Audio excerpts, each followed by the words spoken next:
வணக்கம் தங்கங்களே, நான் உங்க ரௌத்ரா.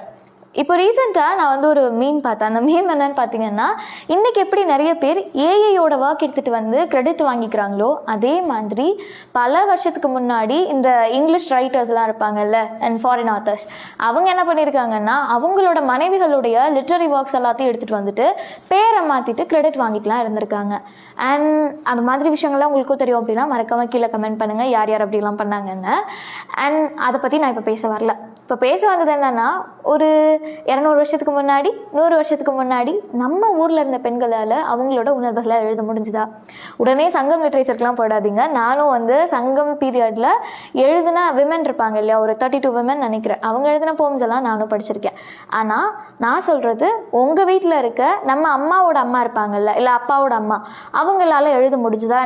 அவங்களோட அம்மா அவங்களாம் வந்து ஏதாவது எழுதியிருக்காங்களா அப்படின்னு யோசிச்சு பார்த்தா எனக்கு தெரிஞ்சு அவங்க அந்த அளவுக்கு எழுதலை, அவங்களோட உணர்வுகளை கவிதைகளாக வெளிப்படுத்தலை அப்படின்றது தான் உண்மை. ஸோ நான் இப்போ என்ன ஷேர் பண்ண வந்தேன்னா, இப்போது ஒரு ரீடராக எனக்கு வந்து விமனோட எழுத்து இருக்குது தெரியுமா, பெண் எழுத்துன்னு சொல்லுவோம். இந்த பெண் எழுத்து எவ்வளவு முக்கியமானது, எவ்வளோ அழகானது, எவ்வளோ ஆழமானது அப்படின்றத சில விமன் ரைட்டர்ஸ் எனக்கு ப்ரூவ் பண்ணிகிட்டே இருக்காங்க.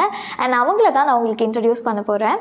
முதல்ல வந்து தப்பெரும்பு பிரம்யா கிராஸ்வின் அவர்களோடது. இதை பற்றி நான் நிறைய தடவை பதிவு பண்ணியிருக்கேன். அண்ட் எனக்கு இந்த வந்து ரொம்ப பர்சனலி ஃபேவரட். அண்ட் இன்னும் இந்த மாதிரி நிறைய விமன் ரைட்டர்ஸ் இருக்காங்க. அவங்க யார் யாருன்னு பார்க்கலாம்.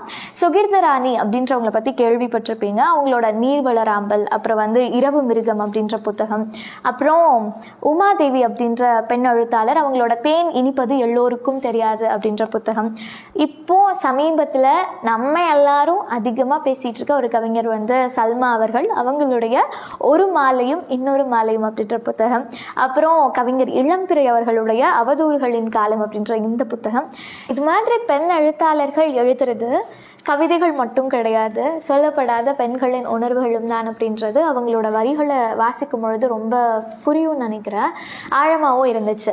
இப்போது இந்த கவிஞர்கள் பற்றிலாம் நம்ம கேள்விப்பட்டிருப்போம். இன்னொரு கவிஞரையும் உங்களுக்கு நான் அறிமுகப்படுத்தணும்னு நினைக்கிறேன். அவங்களோட பேர் மித்ரா அழகுவேல் அப்படின்னு சொல்லிட்டு. அவங்களுடைய ரீசெண்டாக நான் படித்த புத்தகம் முற்றா இளம் புல் அப்படின்ற இந்த புத்தகம். இந்த புத்தகமுமே பெண்களோட வலியை இவங்க எல்லாரும் ரொம்ப ஆழமாக கொண்டு போய் சொன்னாலும் இவங்க லேசாக சொல்கிற மாதிரி, ஆனால் வலிக்கு இங்கே பிரச்சனை இருக்குடா, இது மாதிரிலாம் நீங்கள் இருக்கீங்க அப்படின்றத இந்த சமூகத்துக்கிட்ட சொல்கிற மாதிரி தான் இந்த ரைட்டரும் எழுதியிருந்தாங்க. அண்ட் ஸோ நான் அதனால தான் சொல்கிறேன், பெண் எழுத்து ரொம்ப அழகானது. இது மாதிரி பெண் எழுத்தாளர்களுடைய படைப்புகளையும் வந்து கொஞ்சம் புரட்டி பாருங்க. அண்ட் இந்த மாதிரி நிறைய புக் ரெக்கமெண்டேஷன்ஸ்க்கு ரௌத்ரா ரீட்ஸை ஃபாலோ பண்ணிக்கோங்க. நன்றி.